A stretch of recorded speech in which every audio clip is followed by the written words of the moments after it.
Well, hi there.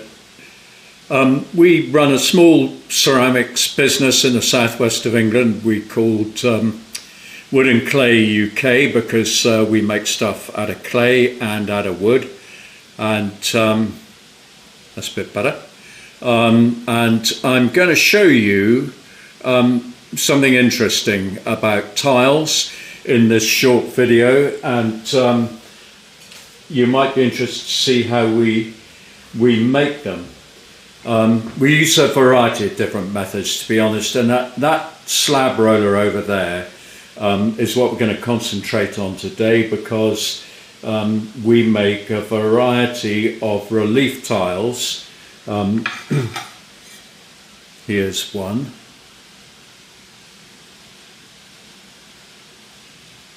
That's an 8-inch tile, and that's made out of white earthenware clay. But we also make 8-inch tiles out of terracotta, and we make other tiles in a variety of different colours. Here's an 8-inch terracotta tile.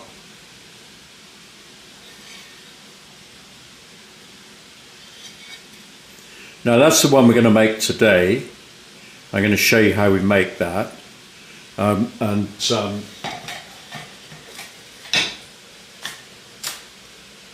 In the meantime, here's a couple of 4-inch tiles. Now this one, we bisque all of our ware to 1000 degrees Celsius, and then we glaze it at 1100, whether it's terracotta or white earthenware like this one. One of the problems we have, here's the same pattern in terracotta, and one of the problems we have with this, I can show you more easily, it's been stamped out of one of these. You might recognise as a tile mould. So if I put the white earthenware one in it, you can see what the shrinkage was, because that's been stamped out of that little tile mould there. And then I'm going to put the terracotta one on top of that.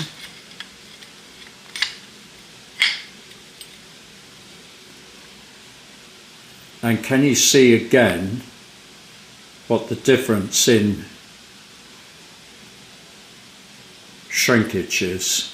We've got a fair bit of shrinkage on that terracotta, and that does complicate our lives a bit. I did work out what it was. Once we have to normally accommodate a client's taste in tiles, so they'll come to us with something they bought down the tile shop, and then we make whatever we're making fit whatever they've bought, if you see what I mean. So that can be quite complicated. It usually involves putting in some kind of border tile, and the border tiles that we do here are 4 inches, but we can make them any size at all. Now we've got this method of pressing clay into linoleum, and here is a carved piece of linoleum. You'll probably recognise it, maybe even from your school days, if you are lucky enough to be let loose with this stuff and a sharp chisel.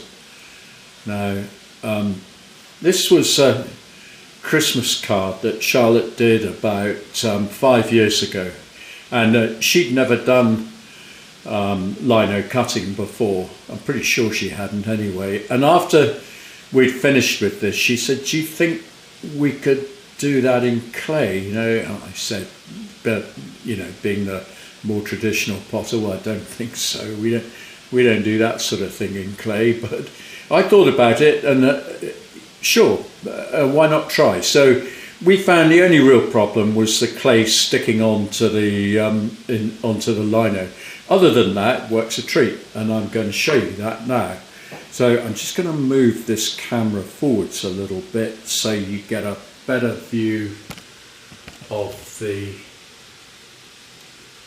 slab roller, like that. Now that hair tile I showed you, the linoleum for that is right here. And what I'm going to do is I'm going to take a slab of clay, this one, and I'm going to put it on the machine. And then I'm going to press it into that, like so. But first of all, I'm just going to make that slab a little bit thinner. Now, doesn't matter where I've got that at the minute. I need another canvas. There it is. Now, I'm going to make it squarer. You can see it's slightly rectangular, so I'm going to make it squarer if I roll it that way. So that's what I'm going to do. So I'm going to put the top cloth over there like that. I'll show you why I've got extra cloths on that in a minute. Now the cloths are attached at this end, so I'm going to leave the roller down at that end.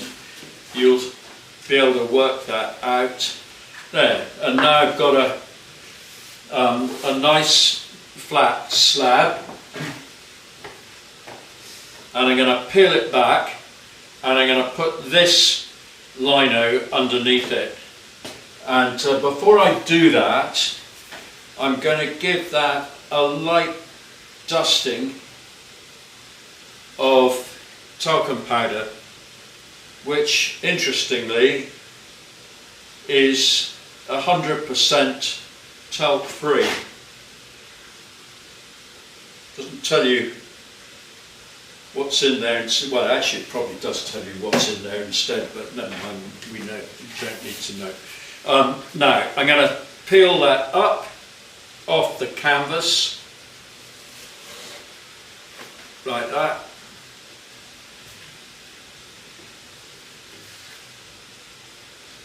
Put that down there. Can use that side. This has been sitting on the canvas for 4 or 5 days, oddly. I don't know why it hasn't. It's still very, very wet. So I'm going to just plonk that down there, and I'm going to put the other canvas on top of it.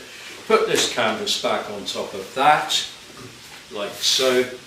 And I'm going to roll over it again. Same setting here. I'm not altering the setting. This one here, you wind this handle and this roller goes up and down. That's how you get a different thickness. I know some of these slab rollers, you put boards in them and there's all kinds out there.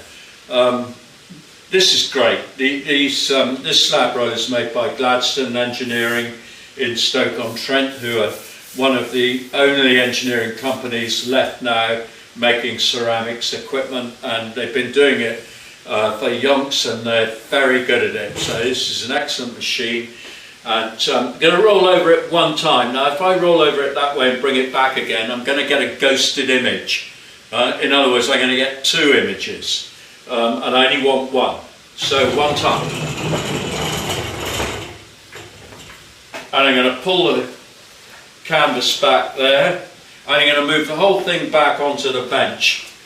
And in order to get it on the bench, I just got to move the camera back a little bit so we can actually see the bench, and I'm just going to wind it down like that a bit. So there we are. There's our slab of clay. That way I'm going to put my hand over it there, turn it on its back, drop it on the bench, peel back the bottom canvas, lift the lino off it. There it is.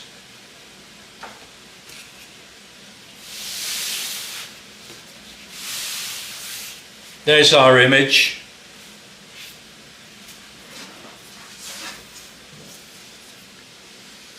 That's a Perspex template for this tile, and I'm going to drop it in there and just gently, without pushing it or pressing on it, I'm just going to line it up so it's nice and square. It's Perspex basically, so I can still see what I'm doing. Now I take a potter's knife and I cut it that way, cut it that way, and do a bit of underarm cutting.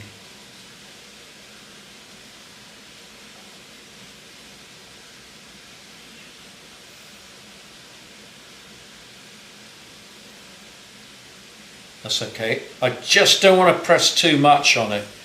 There we are, like that. Now, this goes back in the bucket and then back through the pug mill again. That bit there might accommodate a 4-inch tile, like that, so I'll keep that. That'll make me another little tile. Lift that off, and there we go. Now what do I do with it now? Well,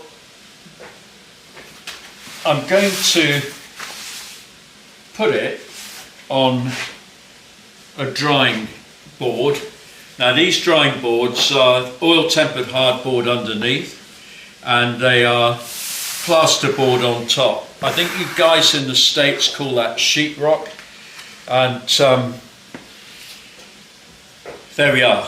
So I want my canvas back. I don't actually need it, but I'm going to just, it's easier to take it out now because I want to carry out a couple of operations on this tile, but not today. So there it is. I've got that lined up on the sheetrock. I'm just going to pull that canvas out from underneath it. There we are, just like that. Now I haven't got a lot to do to this, but tomorrow when it's a bit firmer and this sheetrock has taken some of the moisture out of it, I'm going to use these floats here that we make in the workshop, and it's handy to have a pair of them really. And what we do is we just bend these edges over like that, gently, to give us a nice radius on that top edge of the tile there. Because there's just nothing worse than a sharp edge in pottery. You don't want it. And any of you guys who are starting, bear that in mind, because you see a lot of new people and they fire things only when they take them out of a glaze firing. They look at it and think, oh, I wish I'd made that edge a bit softer. Now's the time to be doing it. Okay, well, specifically very soon, but this is going to be, where are we, 2 o'clock in the afternoon. That's going to be tomorrow morning. That'll be okay to handle, and I haven't got heating in here either, otherwise I'd be coming back at late afternoon or something and doing it then. So that is how we make our relief tiles. And if we're making them out of white clay like that, what we usually do is biscuit fire them once, and then we put a clear overglaze. That's an 8-inch tile there. We put a clear overglaze with the colour in it, and that is copper oxide in a slightly lead soluble fritted glaze, and that's fired up to 1100. I think that glaze got a firing temperature about 1060 to 1160, something like that. So we're bang in the middle of it, and it's great because it shows all the elements of the design. And sometimes we put these, if they're quite thin, we put them over a slump mould and we make dishes out of them, and they're really popular. We've only done that once, but I can't show you one because they all sold. So there we are. I hope you found that interesting, and I'm going to show you some more. As I say, it's not the only way we make tiles. We've got loads of different sizes and shapes and profiles and goodness knows what, and we'll have a look at those at a future date if you're good enough to join us again.